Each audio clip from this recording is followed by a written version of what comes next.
Uma vez por mês é uma festa.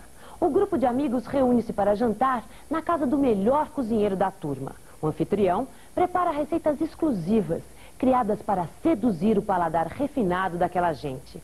Um artista muito festejado ao fim de cada comilança. Um grande cozinheiro que, no entanto, passa o resto do mês longe do fogão. Só vai para a cozinha na presença dos amigos. Na verdade, o clima de confraternização e aprovação social são a motivação necessária para o nosso mestre Cuca enfrentar com disposição o papel que se propôs a desempenhar. É um estímulo gerado pela situação. Isso acontece em nosso dia a dia sempre que fazemos ou deixamos de fazer alguma coisa motivados pelo poder da situação. Infelizmente, nem sempre o contexto social conduz a motivações positivas. No programa de hoje, os estudos da psicologia social sobre os mecanismos que levam uma pessoa a aceitar as pressões do ambiente, muitas vezes agindo contra a sua própria natureza.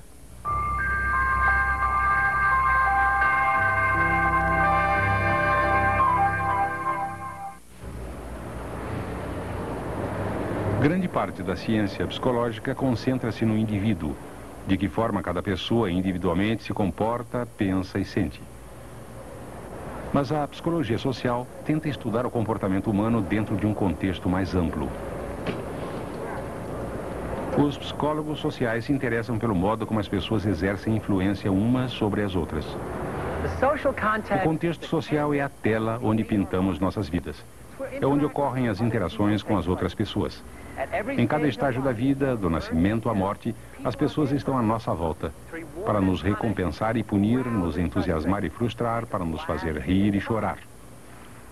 É o contexto social que enriquece nossas vidas. Precisamos de outras pessoas para alcançar nosso pleno potencial. Ficar isolado nos torna vulneráveis a inúmeras patologias, tanto do corpo quanto da mente. Mas há também ocasiões em que o contexto social trabalha contra nós, ameaçando nossa integridade e até nossas vidas.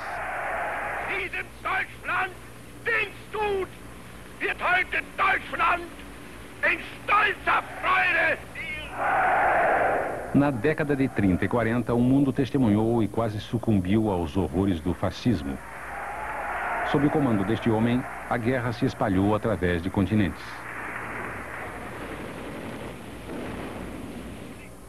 Adolf Hitler conseguiu criar uma estrutura sociopolítica poderosa o suficiente para exercer um controle total sobre o povo alemão. Com a ajuda da propaganda numa escala nunca vista antes, o alto comando nazista conseguiu justificar até a chamada solução final. Como era inevitável, os psicólogos sociais começaram a pesquisar como os ditadores conseguiam transformar indivíduos racionais em uma massa de gente que os obedecia cegamente. Com o destino do mundo em jogo, as respostas pareciam ter vital importância. Um grupo de pesquisadores dos Estados Unidos começou a estudar o modo como os líderes afetam diretamente seus seguidores e como os grupos alteram o comportamento dos indivíduos. Quem conduzia a pesquisa era Kurt Lewin, ele próprio um refugiado da Alemanha nazista.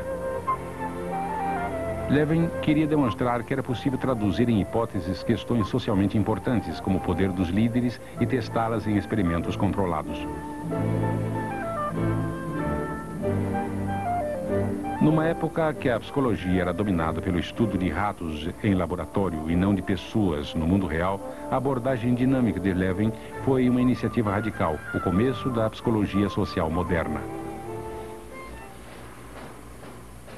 Lewin e seus colegas estavam fascinados pelo modo como os ditadores conseguiam moldar o comportamento dos indivíduos quando os colocavam dentro de uniformes, dando a eles uma nova identidade como parte do grupo. Em 1939, montaram um experimento insólito para avaliar os efeitos de diferentes estilos de liderança sobre o comportamento das pessoas em grupo. Organizaram 3 grupos de meninos que se reuniam depois da escola. Cada um tinha um líder treinado pelos pesquisadores para desempenhar 3 estilos bem diferentes de liderança. Quando eles agiam como líderes autocráticos, tomavam todas as decisões pelo grupo. Quando agiam como líderes do tipo laissez-faire, permitiam uma liberdade completa, quase sem orientação. E quando se comportavam como líderes democráticos, encorajavam o grupo com energia e o auxiliavam nas tomadas de decisões. Ao final de 6 semanas, os líderes trocavam de grupo. Em outras palavras, cada grupo de meninos era exposto aos 3 tipos de liderança com 3 pessoas diferentes. Com os líderes autocráticos, os meninos trabalhavam mais intensamente, mas só quando o líder os observava. Eram mais agressivos e hostis, e também mais submissos ao líder. Comportavam-se como fascistas em miniatura. Com o estilo de liderança laissez-faire, pouca coisa era concluída. Os meninos trabalhavam pouco e com pior qualidade. Liberdade total sem orientação conduziu ao caos. Mas quando os grupos eram conduzidos democraticamente, apresentavam um alto nível de motivação e originalidade. Os meninos trocavam elogios e havia mais espírito esportivo. Para a equipe de pesquisadores, os resultados eram tranquilizadores. A liderança democrática havia funcionado melhor, numa época em que a ditadura mostrava-se bem-sucedida na Europa. Mas há uma outra lição aqui. Repare que foram o estilo de liderança e as situações sociais criadas por ele, e não a personalidade dos indivíduos envolvidos, os fatores críticos do experimento. Isso nos leva a um tema fundamental na psicologia social. As situações sociais controlam de modo significativo o comportamento individual. Para Levin, o comportamento humano é sempre uma função do indivíduo e do ambiente social. Quer dizer que o melhor e o pior da natureza humana podem se manifestar através da manipulação de alguns aspectos do ambiente social. Em outro experimento clássico, foi demonstrado que até nossas percepções mais óbvias podem ser manipuláveis. Qual das linhas da direita você acha que tem o mesmo tamanho da linha da esquerda? A resposta correta é B. É evidente para qualquer pessoa com visão normal, não é? Vamos dizer que você é um dos sujeitos que de um experimento sobre avaliação visual, só que, na verdade, é um experimento sobre conformismo. Quando se pede às outras pessoas que escolham a linha correta, elas fazem uma coisa esquisita. Escolhem C ao invés de B. Agora é a sua vez. O que você vai responder? Nesse estudo feito por Solomon Asch, todo mundo, menos um sujeito, fazia parte da equipe. Nessa situação, 70% dos sujeitos acompanharam a resposta errada da maioria pelo menos uma vez. E muitos dos que não se deixaram influenciar sentiam-se desconfortáveis por não acompanhar o grupo. That is incorrect. O máximo de conformismo. A obediência total e cega a um líder foi provocada em um controvertido experimento de laboratório de Stanley Milgram, antigo aluno de Solomon Asch. Milgram queria saber se as coisas terríveis que os nazistas fizeram eram resultado de seus defeitos pessoais ou se qualquer pessoa teria capacidade para o mal se a situação fosse suficientemente forte. Em 1961, quando Eichmann, o carrasco de Hitler, era julgado por crimes de guerra, Milgram queria descobrir até que ponto pessoas comuns obedeceriam ordens. Se matariam pessoas desconhecidas, como Eichmann, se recebessem ordens para isso.